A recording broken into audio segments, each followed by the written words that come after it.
frères et sœurs, bon, on est peut-être en nombre restreint ce matin, mais on va, avec la grâce de Dieu, louer le Seigneur. D'abord, avant d'aller plus loin, on m'a chargé hier, parce que nous avons fait le déplacement avec mon épouse à Rambouillet, puisqu'on était invité à l'inauguration de la nouvelle salle dans laquelle ils ont pris place depuis quelques temps, mais cause du Covid, l'inauguration s'est déroulée beaucoup plus tard dans le temps. Donc là, hier, on a vu les autorités, sénateurs et autres, maires de la ville, bien représentés, et on a passé un temps bien convivial, dans la présence du Seigneur. Il y avait plein de monde, journée porte ouverte l'après-midi, et on m'a dit, surtout Denis, demain, salue bien les frères et sœurs de Petite Sainte. Donc voilà, je fais le partage, que Dieu nous bénisse ensemble, et c'est Alan et Valérie qui vous embrassent bien fort. S'ils étaient là, je pense qu'ils vous prendraient peut-être dans leurs bras, mais bon, il reste prudent parce qu'avec son cancer, bien sûr, il fait attention. Voilà, peut-être prier avant de commencer notre culte. Est-ce que c'est une bonne chose? Oui, donc on va le faire ensemble. Seigneur, ta grâce nous a conviés en ce lieu et nous t'en sommes reconnaissants. Nous pensons aussi à tous nos frères et sœurs qui, de par les maladies ou les empêchements, le travail, que sais-je, Seigneur, toutes ces choses que tu connais, eh bien, nous te prions, Seigneur, de les garder, mais aussi de les fortifier, de les relever pour ceux qui ont besoin de l'être. Et nous te demandons, Seigneur, de nous faire du bien ce matin, non seulement au travers de ces chants, de ces cantiques pour ta gloire, mais aussi ce temps de partage que nous allons avoir autour de ce pain, ce vin, pour nous rappeler ce que tu as accompli par amour pour chacun de nous. Et te disons aussi merci pour ta parole, qui est la vérité. Et nous te disons merci parce qu'elle est venue jusqu'à nous, parce que tu avais un plan pour chacun d'entre nous. Alors merci Père, dans le nom de Jésus. Amen. Avant de commencer par un premier chant, j'aimerais faire une petite lecture dans le psaume 107.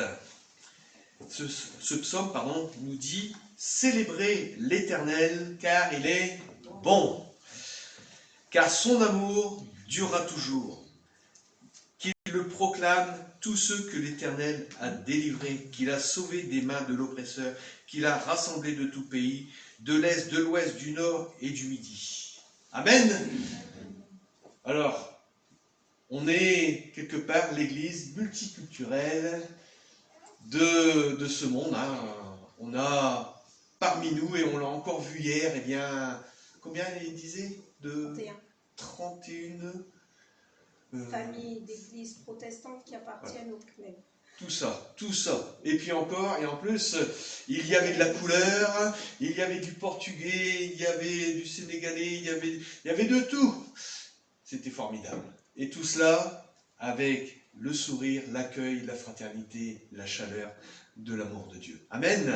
Et c'est ce que nous voulons refléter pour ce monde, devant ce monde, pour montrer que, comme le dit Jésus, c'est à l'amour dont vous allez vous aimer les uns les autres que le monde verra. C'est comme cela. C'est cet amour qui sera manifesté les uns envers les autres que le monde verra que vous êtes mes disciples. Alors, j'ai lu une partie, maintenant nous allons chanter Dieu... non, c'est tout puissant, pardon. Je vous laisse interpréter ce chant.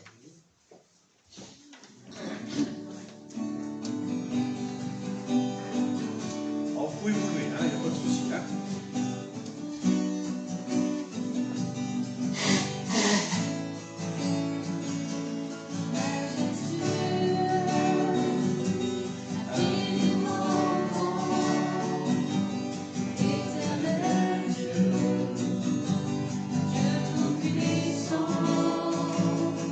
Seigneur des cieux,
C'est vrai que c'est un cantique qu'on n'a pas trop l'habitude de chanter, hein. C'est quelque part un nouveau.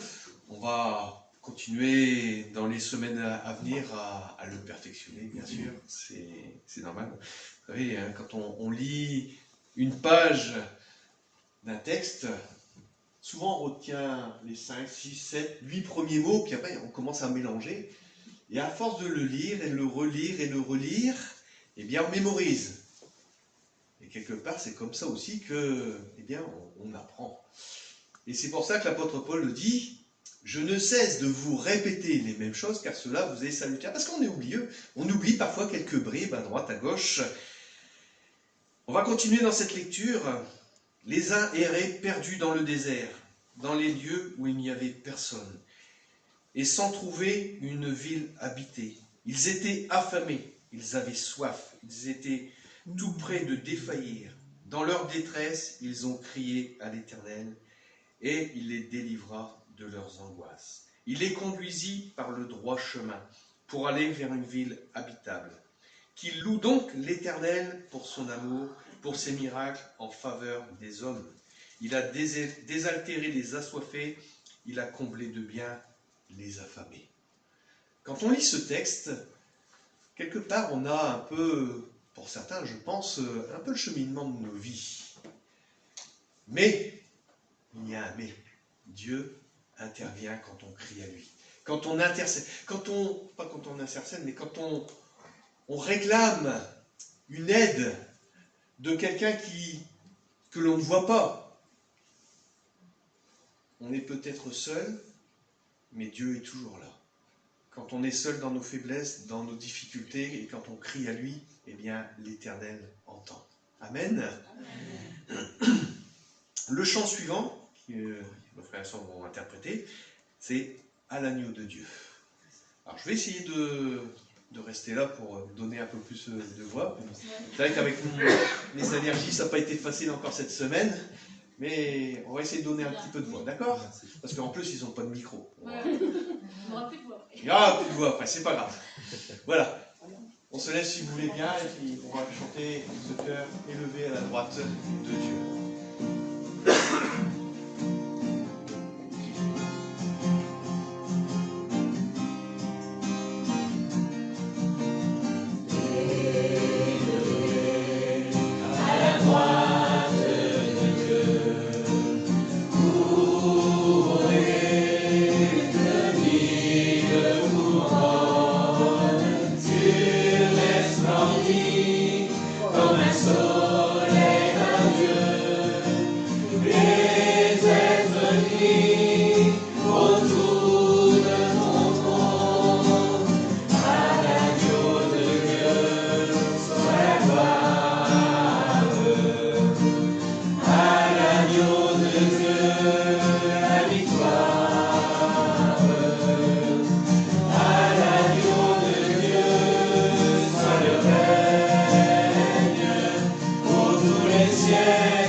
Parce qu'un jour, eh bien, ça sera du vécu.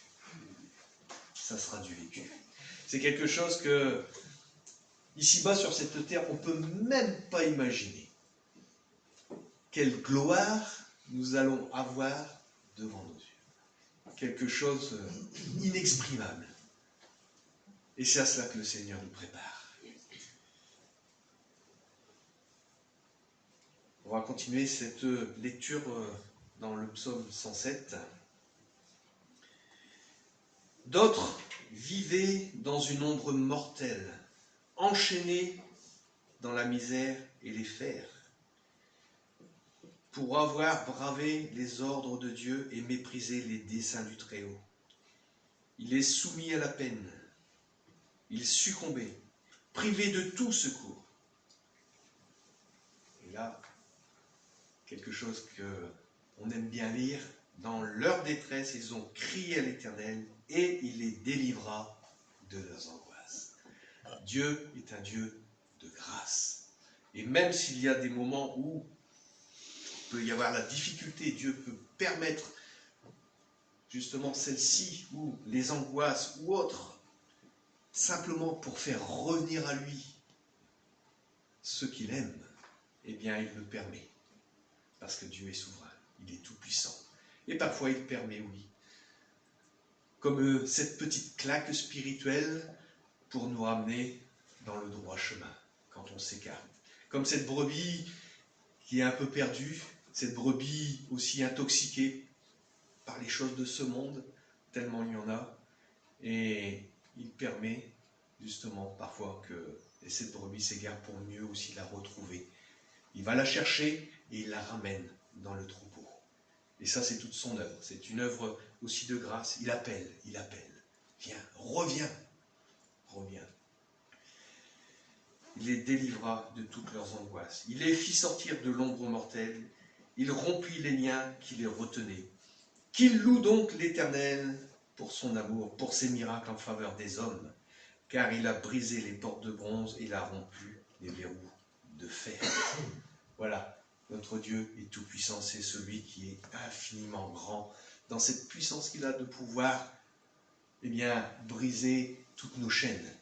Il faut les lui apporter. Quand on a des chaînes, eh bien, vaut mieux laisser le Seigneur nous en délivrer plutôt que ce soit les hommes. Amen.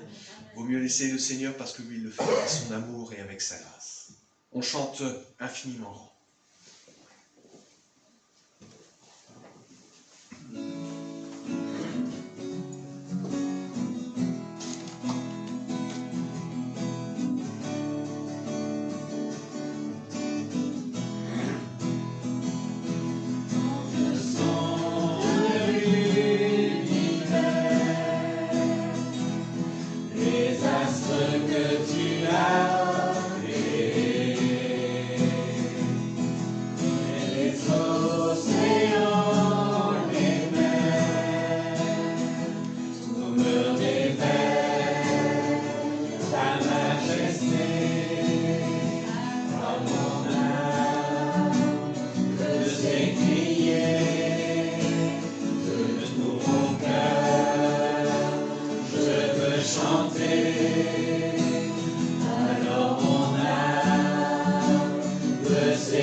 puissant, roi majestueux, oh Dieu tu es infiniment grand, éternel puissant, roi majestueux.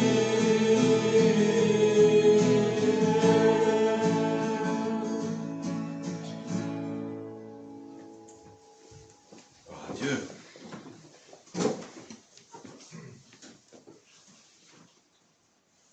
On continue cette lecture.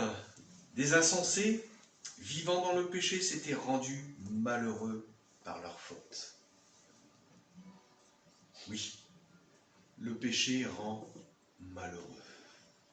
On pense que vivre comme ce monde peut nous apporter le bonheur.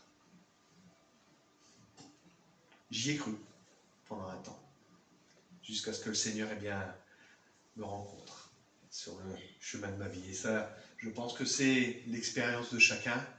On voulait faire notre propre chemin sans lui, et pourtant, on a tellement besoin de lui. Des insensés vivant dans le péché s'étaient rendus malheureux par leur faute. Tout aliment répugné à leur bouche, ils approchaient des portes de la mort. Dans leur détresse, ils ont crié à l'Éternel et il les délivra de leurs angoisses. Il envoya sa parole, il les guérit et les fit échapper à la tombe. Une fois de plus, le Seigneur manifeste sa grâce. Il manifeste son amour, mais aussi son autorité. Il envoie sa parole. Et cette parole, elle ne reste pas lettre morte. Cette parole, elle est agissante. Dieu dit que la lumière soit. Aucune parole qui sort de sa bouche reste sans effet. Systématiquement. Donc Dieu parle et ils ont entendu. Combien Dieu est grand. Donc c'est le titre Le Roi dans sa splendeur. On va chanter ce chant et après quoi, si vous voulez, en plus on est si peu nombreux ce matin, on pourrait presque tous prendre sa place dans la louange et l'adoration de notre Dieu. Amen. Allez, on chante ce chant et après on se laisse conduire par l'Esprit.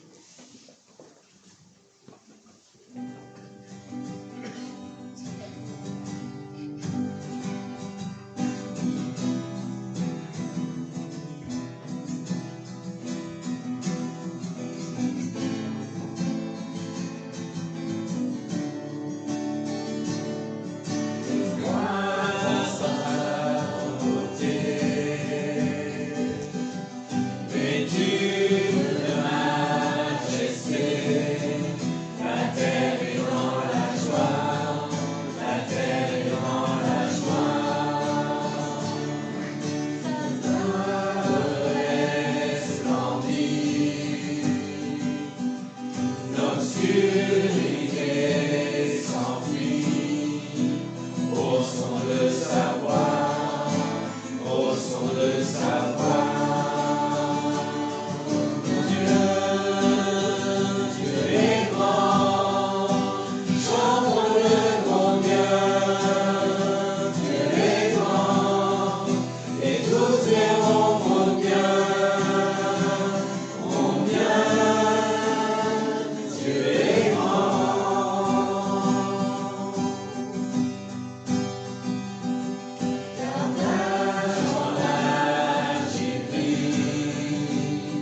Seigneur, c'est vrai que tu es grand, tu es tout-puissant.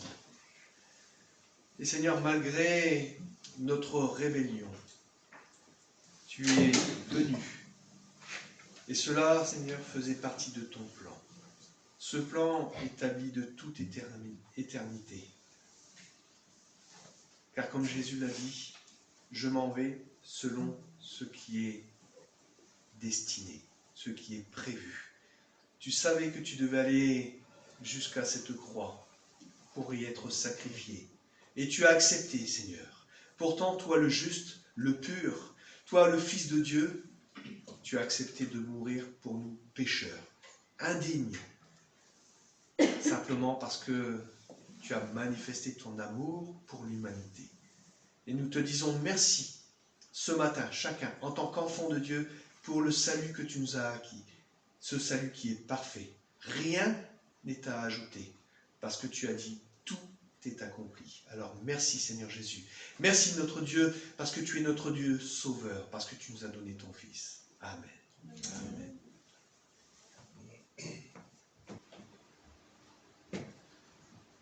Alors ceux qui voulaient prendre la parole, eh bien, vous devez attendre un petit peu, parce que le temps passe vite, je vois qu'il est déjà moins le quart.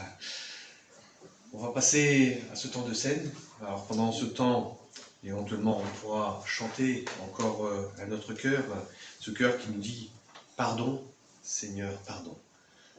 Parce que nous avons constamment besoin de revenir auprès du Seigneur et dire « Seigneur, tu vois, même là, tu vois, encore dans ce domaine-là, où tu vois ce que j'ai pu faire hier, ou ce que j'ai pensé. » Et 3 petits points, « Seigneur, pardonne-moi. » Dans mes imperfections, Seigneur, je viens devant toi pour te les apporter et de me laver.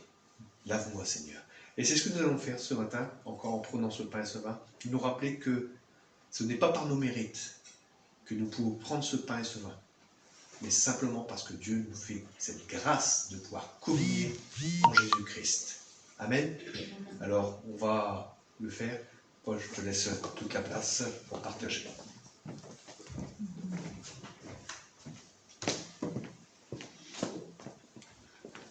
Nous allons donc prendre ce repas du Seigneur comme il nous l'a enjoint quand il était avec ses disciples avant d'être sur la croix, avant de faire ce sacrifice suprême. Et quelques jours plus tard, nous voyons des disciples qui se rendent à Emmaüs. Ce que nous lisons dans le chapitre 2, dans l'évangile de Luc, au chapitre 24. Ce même jour, 2 de ses disciples se rendaient à un village nommé Emmaüs, à une douzaine de kilomètres de Jérusalem. Ils s'entretenaient de tous ces événements. Pendant qu'ils échangeaient ainsi de leurs propos et leurs réflexions, Jésus lui-même s'approcha d'eux et les accompagna. Mais leurs yeux étaient incapables de le reconnaître. Il leur dit « De quoi discutez-vous en marchant ?» Ils s'arrêtèrent, l'air attristés. L'un d'eux, nommé Cléopas, lui répondit « Es-tu le seul parmi ceux qui séjournent à Jérusalem qui ne sachent pas ce qui s'y est passé ces jours-ci ?»« Quoi donc ? ce qui est arrivé à Jésus de Nazareth. C'était un prophète qui agissait et parlait avec puissance devant Dieu, devant tout le peuple. Nos chefs des prêtres et nos dirigeants l'ont livré aux Romains pour le faire condamner à mort et clouer sur une croix. Nous avions espéré qu'il était celui qui devrait délivrer Israël, mais hélas, voilà déjà 3 jours que tout cela est arrivé. Il est vrai que quelques femmes de notre groupe nous ont fort étonnés. Elles sont allées au tombeau très tôt ce matin, mais elles n'ont pas trouvé son corps et sont venues raconter ce qu'elles ont vu, qu'elles ont vu apparaître des anges qui leur ont assuré qu'il est vivant. Là-dessus, quelques-uns de ceux qui étaient avec nous se sont aussi rendus au tombeau. Ils ont bien trouvé les choses telles que les femmes les ont décrites, mais lui, ils ne l'ont pas vu. Alors Jésus leur dit, « Ah, hommes sans intelligence, vous êtes bien lents à croire tout ce que les prophètes ont annoncé. Le Messie ne devrait-il pas souffrir toutes ces choses avant d'entrer dans sa gloire ?» Alors, commençant par les livres de Moïse et parcourant tous ceux des prophètes, Jésus leur expliqua ce qui se rapportait à lui dans toutes les Écritures. Entre-temps, ils arrivèrent près du village où il se rendait. Jésus sembla vouloir continuer sa route, mais il le retint avec une vive insistance en disant « Reste donc avec nous, tu vois, le jour baisse et le soir approche. » Alors il entra dans la maison pour rester avec eux. Il se mit à table avec eux, prit le pain, et après avoir rendu grâce, il le partagea et le leur donna. Alors leurs yeux s'ouvrirent, et ils le reconnurent, mais déjà il avait disparu. Et ils se dirent l'un à l'autre, « N'avons-nous pas senti comme un feu dans notre cœur pendant qu'il nous parlait en chemin et qu'il nous expliquait les Écritures ?» Ils se levèrent sur l'heure et retournèrent à Jérusalem. Ils y trouvèrent les 11 réunis avec leurs compagnons. Tous les accueillirent par ces paroles. « Le Seigneur est réellement ressuscité, il s'est montré à Simon. » Alors les 2 disciples racontèrent à leur tour ce qui leur était arrivé en chemin et comment ils avaient reconnu Jésus au moment où il avait partagé le pain. Voilà, donc le Seigneur s'approche de ses disciples et leur explique. Ces disciples qui étaient en chemin, attristés, ils s'éloignaient de Jérusalem, alors qu'ils auraient dû y rester.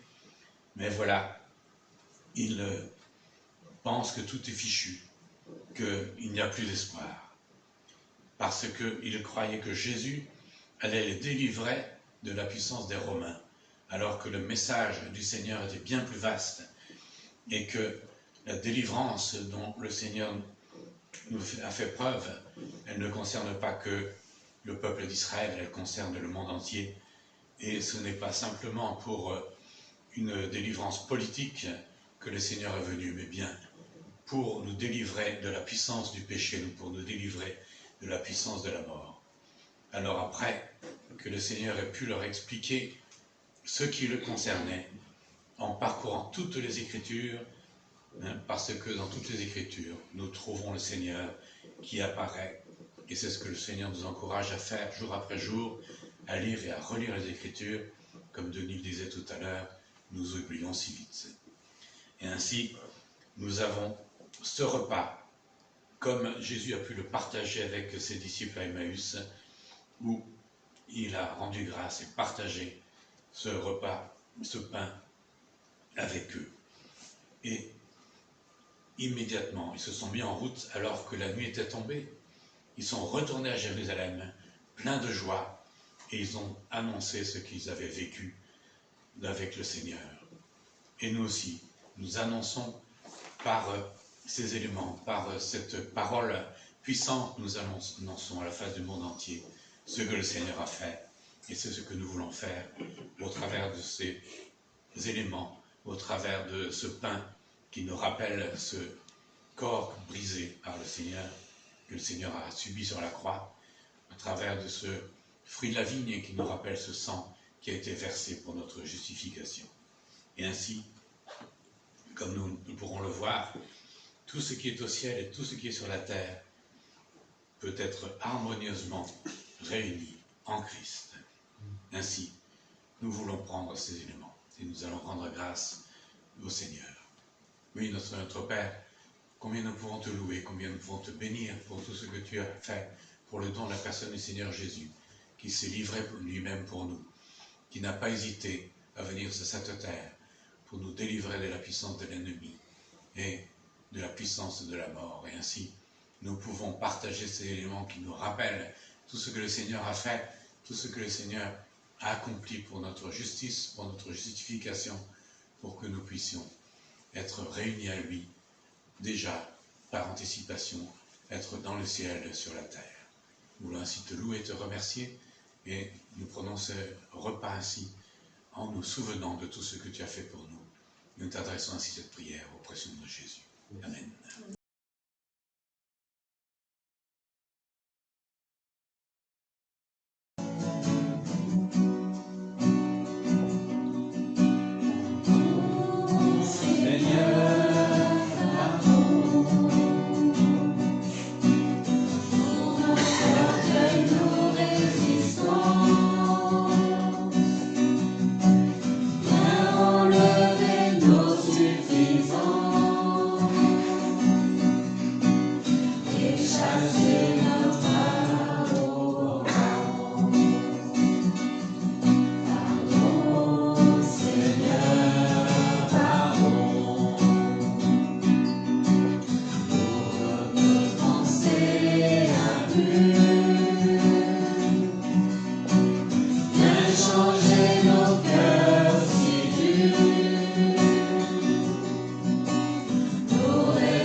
Bonjour à tous. Aujourd'hui, nous commençons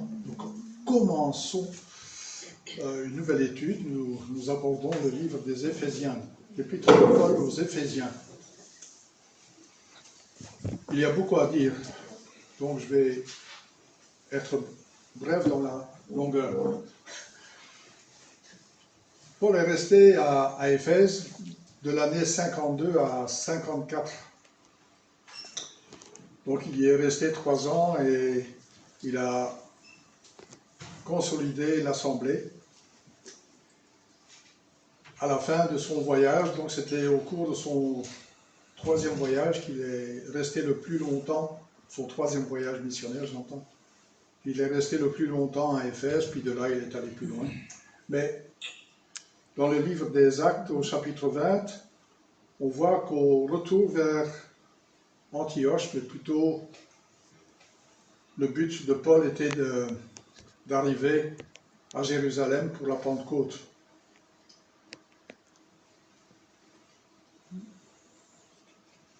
Il est en route vers Jérusalem et il décide de ne pas s'arrêter à Éphèse pour dire au revoir à ses amis.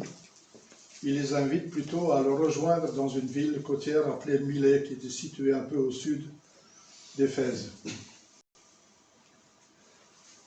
À Milet, Paul rappelle aux responsables qu'il y a enseigné durant 3 années, donc de 52 à 54. Est-ce que c'est 2 années un petit peu? C'est 2-3 années, pareil. Mais Paul dit qu'il est resté 3 ans. Et il dit que pendant cette période qu'il a été à Éphèse, qu'il a été éprouvé par les complots des Juifs et qu'il y a enseigné tout ce qui pouvait être utile en insistant sur la bonne nouvelle de la grâce de Dieu et sur tout le plan de Dieu. Il recommande aux responsables de l'église d'Éphèse de veiller sur eux-mêmes et sur tout le troupeau de l'église que le Saint-Esprit a confié à leur garde. Il les prévient qu'en son absence, il y a des loups cruels qui vont s'introduire parmi eux et qu'ils seront sans pitié. Donc il y a des gens qui vont venir de l'extérieur et principalement des Juifs qui vont essayer de les détourner de la foi qu'ils ont en Dieu, en Jésus. Il y a aussi des luttes internes qui vont se créer.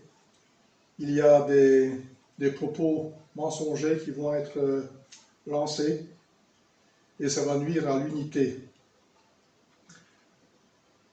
Paul les quitte, il y a des pleurs. C'est difficile de se séparer d'un ami qui vient de leur dire qu'ils ne vont plus le revoir. Ils prient ensemble. Paul prend congé. Il arrive à Jérusalem dans les temps, mais il va se faire arrêter parce que les Juifs ont comploté contre lui. Paul est emprisonné d'abord à Césarée, donc dans le territoire d'Israël, je vais dire, le long de la côte. C'est là qu'était le siège central des Romains, qui étaient envahisseurs à l'époque. Ils étaient les occupants plutôt. Et puis il l'envoie à Rome, parce qu'il en a appelé à César. Et moins de 8 ans après son départ de l'église d'Éphèse, il leur envoie la lettre que nous avons entre nos mains.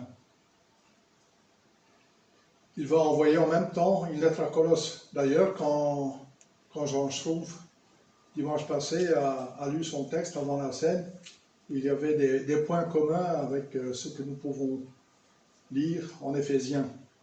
Parce que c'est à la même période que Paul a écrit son épître aux Éphésiens. C'est une épître, c'est une lettre qui est dense. Il y a beaucoup de choses à expliquer, à comprendre.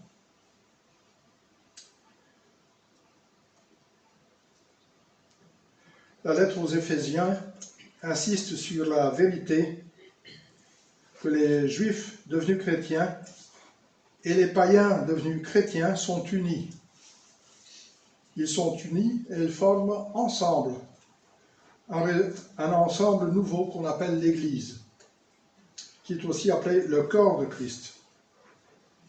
Le Christ est la tête de cet ensemble qu'on dit le corps. Christ est au ciel. Il est exalté, il est à la droite du Père. Et on ne peut pas couper un corps en deux. Donc notre tête est au ciel auprès de Dieu et notre corps, par ses pieds, je dirais, est encore sur terre.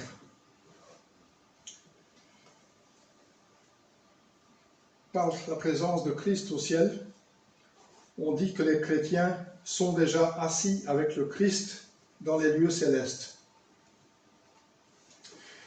Maintenant, je vais lire la partie qu'on a demandé de vous expliquer. Éphésiens.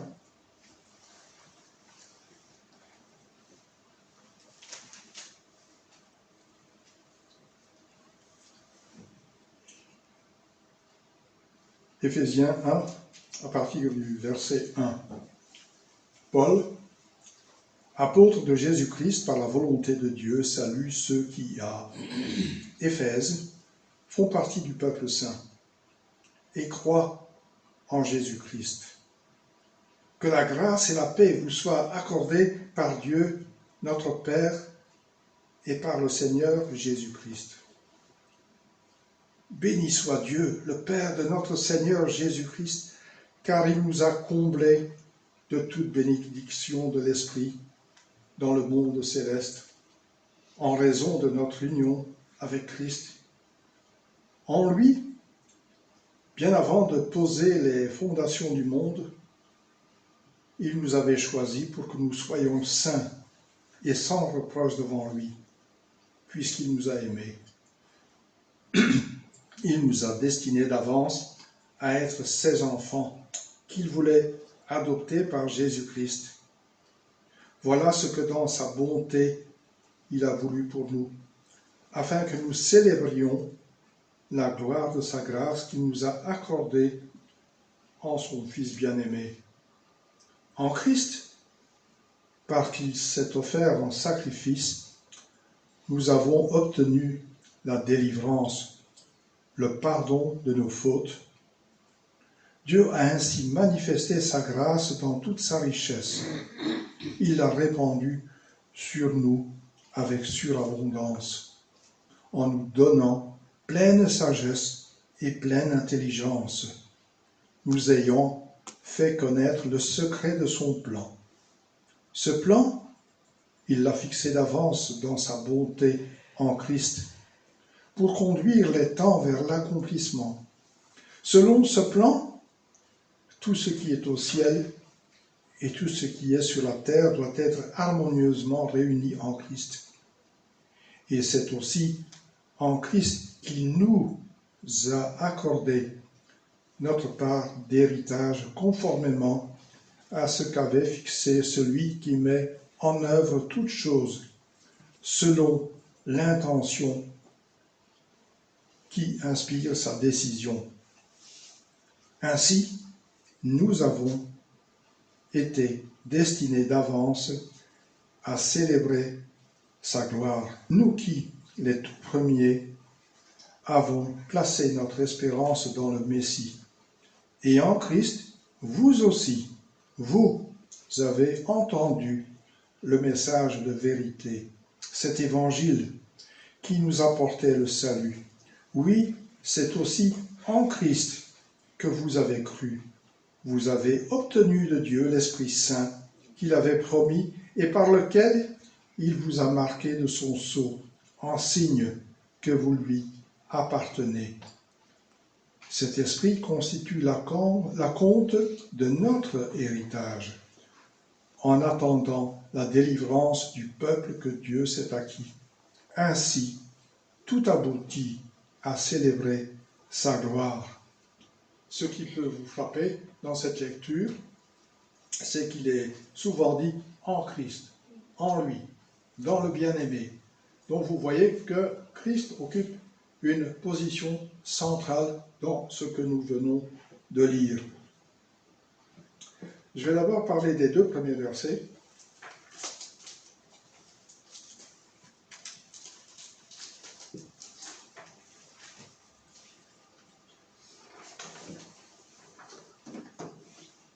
Donc au verset 1, Paul se présente un apôtre. Ça veut dire quelqu'un qui a de l'autorité, quelqu'un qui peut parler au nom du Seigneur Jésus. Un apôtre, c'est en quelque sorte un ambassadeur de Jésus-Christ, par la volonté de Dieu, pour souligner l'autorité de son enseignement. Quand il se montre en tant qu'apôtre, ça veut dire qu'on doit écouter, que ses paroles sont certaines. Paul a eu une révélation de Dieu et il est un riche enseignant de l'Église. Certains nouveaux convertis, depuis qu'il est parti d'Éphèse, ne le connaissent pas. Ils ne l'ont jamais vu, ils ne l'ont jamais entendu. C'est pour ça que Paul insiste sur des points qui sont très importants. Il indique aussi que son chef de mission, c'est Dieu. Donc, Dieu l'a chargé, lui, Paul, un juif, il l'a chargé d'annoncer aux païens l'évangile et la doctrine chrétienne. Les chrétiens d'Éphèse sont mis à part pour Dieu. Donc c'est ce que vous pouvez lire. Salut ceux qui, à Éphèse, font partie du peuple saint. Donc Dieu a mis des gens à part pour entourer Jésus. On pense que c'est une lettre qui a été envoyée à Laodicée et qui aurait dû être transmise aux Éphésiens par la suite, d'après ce qu'on peut lire en Colossiens 4. Donc les chrétiens d'origine païenne ont, comme les précédents, comme les juifs, leur part dans le mystère de la volonté de Dieu. Il est vrai que les juifs sont à la base de notre foi. Les premiers chrétiens, ce sont des juifs. Ils vivaient du temps de Jésus. Et les premiers à accepter Jésus, ce sont donc des juifs. Et nous avons la chance d'avoir eu Paul, les apôtres, qui nous ont parlé de Jésus. Ils sont à la base de notre conversion.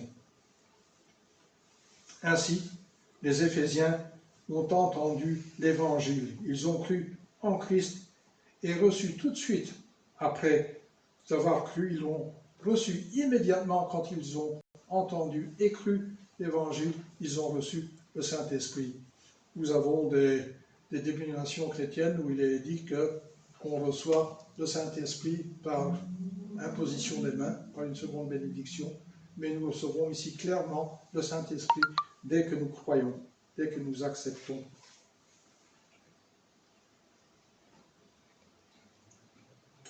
Le Saint-Esprit est donné aux chrétiens comme un acompte, comme un signe d'approbation de Dieu qui indique aux autorités, je dirais, qui appartiennent à Satan, celui-là, cette personne-là m'est réservée, cette personne-là m'appartient.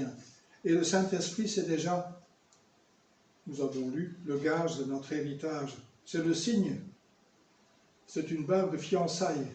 Il paraît que c'est comme ça dans le texte originel grec, que ça parle vraiment de ce qu'un époux donne à sa future épouse. C'est un engagement, que tout ce qui va suivre est certain. Nous allons recevoir l'héritage, nous allons recevoir toutes ces bénédictions qui nous sont promises. Donc, nous pouvons être sûrs. Et le fait d'avoir donné le Saint-Esprit, c'est un signe de fidélité de Dieu. Il nous met tranquilles. Oui, vous allez avoir toutes mes bénédictions. Vous allez faire partie de mon corps, du corps de Christ, et bénéficier de toutes ces faveurs. On reçoit les faveurs, mais on reçoit des privilèges, mais n'oublions pas que nous avons aussi des obligations. Nous voulons ressembler de plus en plus à Jésus. Nous voulons travailler à notre sanctification en attendant que l'époux revienne, qu'il nous prenne auprès de lui. Donc, le sceau du Saint-Esprit garantit que nous serons préservés jusqu'au jour de la délivrance finale. La délivrance finale, c'est quand Jésus va nous reprendre sur les nuages. Moi, je crois donc à l'enlèvement avant l'instauration du millénium. Je ne sais pas si tout le monde est d'accord, c'est un peu partagé. En tout cas, au verset 14, j'ai accentué là aussi, cet esprit constitue l'acompte de notre héritage. Donc là, Paul parle des chrétiens d'origine juive et des chrétiens d'origine païenne, des Éphésiens, nous. Donc, Paul les réunit en une même entité. Ensemble, nous attendons de recevoir la plénitude des bénédictions spirituelles. Ensemble, avec les Juifs, nous formons l'Église, le peuple que Dieu s'est acquis. L'évangile que nous avons cru est l'évangile du Dieu bienheureux. Comme je l'ai dit, ce n'est pas un évangile où nous demandons constamment des bénédictions à Dieu. C'est Dieu qui veut nous donner des bénédictions avant même que nous les demandions. Il veut nous combler. C'est vraiment plus de bénédictions que nous avons jamais souhaité. Nous sommes favorisés et nous avons là de la matière pour glorifier Dieu. Et je veux encore résumer une partie de verset en Jean 17, verset 23. C'est Jésus qui prie lors de la prière qu'on appelle sacerdotale, la dernière prière de Jésus. Jésus prie donc, Père, qu'il soit parfaitement un. Il parlait de ses disciples et il parlait aussi de ceux qui allaient écouter leur message. Et nous pouvons comprendre leur message aussi, le message de l'apôtre Paul, que tous soient un, parfaitement un. Et dans le verset 26, il dit, je t'ai fait connaître à eux, je continuerai à te faire connaître, pour que l'amour que tu m'as témoigné soit en eux, et que moi-même je sois en eux. Ensemble, ici à Petite Sainte, nous avons de quoi célébrer la gloire de la grâce de Dieu.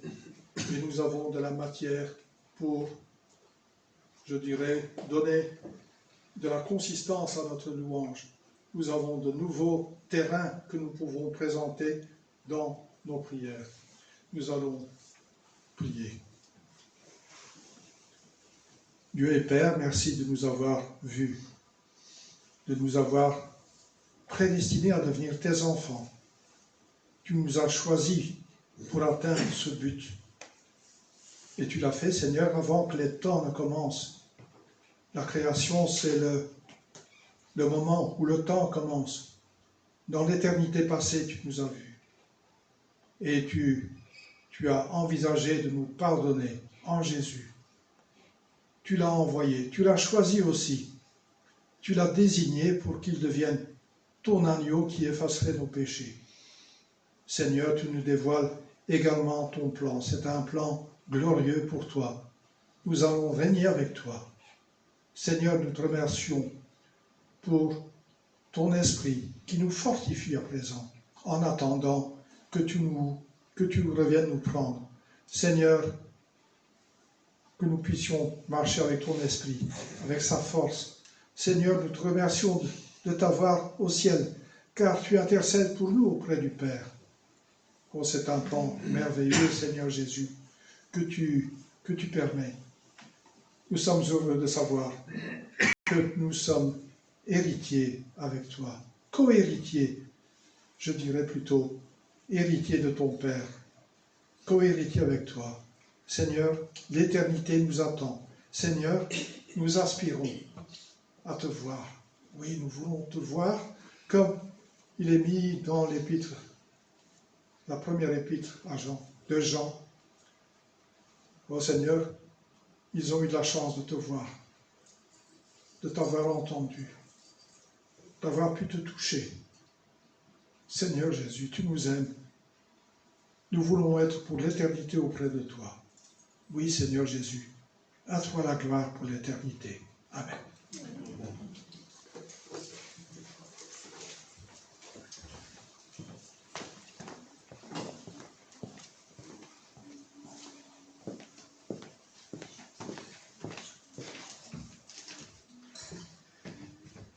Voilà, nous arrivons à la fin de notre culte.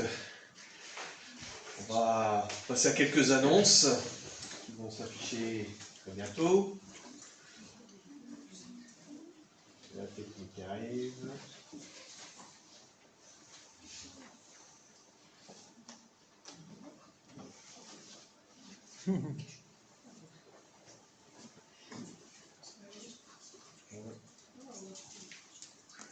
Oui, faut être patient. Alors, lundi, j'ai reçu un mail de notre frère Patrice Leblanc pour nous prévenir qu'il y aura une distribution de Gédéon, donc à 2 lycées. Alors, on peut prier déjà pour cela, afin que ces petits livres bleus, ces Nouveaux Testaments, eh bien, produisent l'effet escompté, que ce soit comme une graine qui sera plantée dans le bon terrain et qui porte du fruit. Voilà. Ça sera lundi. Ensuite, donc l'étude biblique jeudi. Alors, je ne sais pas s'il y aura jeudi en début d'après-midi, puisque il n'y a personne pour pouvoir, on va dire, gérer la chose. Notre sœur Ruth ne sera pas encore entrée. Donc, ça sera jeudi soir à 20h et par Google Meet pour ceux qui ne peuvent pas se déplacer, bien sûr. Donc voilà, toujours bienvenue à tous. Alors si vous voulez encore vous inscrire, il y a la possibilité. Et notre frère a les livrets sur Éphésiens. Donc voyez auprès de Paul qui va lever la main. Non, c'est pas moi, c'est lui. Pour récupérer vos livrets. Et bien sûr aussi payer les 6 000 €, c'est ça non, 6 €. Ah, j'ai rajouté 3 € trop. Ensuite, samedi prochain, donc matinée de travaux. Alors travaux en tout genre. Donc pour ceux qui ont encore quelques muscles, quelques bonnes volontés aussi, eh bien, on se retrouve à partir de 9h. Ensuite, le groupe de jeunes, alors là, ça reste à confirmer. Est-ce que, Rémi, tu as des nouvelles, une information, rien de particulier? Je vais faire un message sur le groupe et je verrai. Ils vont communiquer entre eux. C'est beau la jeunesse. Voilà, donc ensuite, notre prochain culte dimanche prochain. Alors, suivant, nous avons le CA des associations, donc pour ceux qui en font partie, ils vont se reconnaître, bien sûr, à 9h30 ici, et les autres informations, bien sûr, toujours sur nos sites et réseaux sociaux. Voilà, il restait, il me semble, un chant. Le dernier, parce que je vois qu'il est déjà midi. On y va? Le poulet n'est pas dans le four? Bon, allez. Il nous reste encore un petit peu de temps pour un dernier chant et après on se sépare. Et que Dieu vous bénisse durant cette semaine et qu'il soit votre soutien. Amen.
as suivi.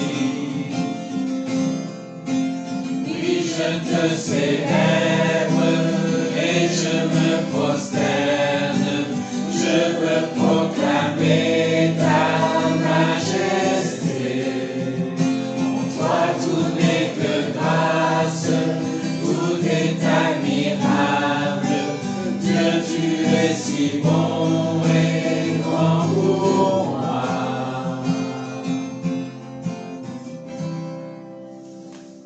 Que le Seigneur soit avec vous durant cette semaine.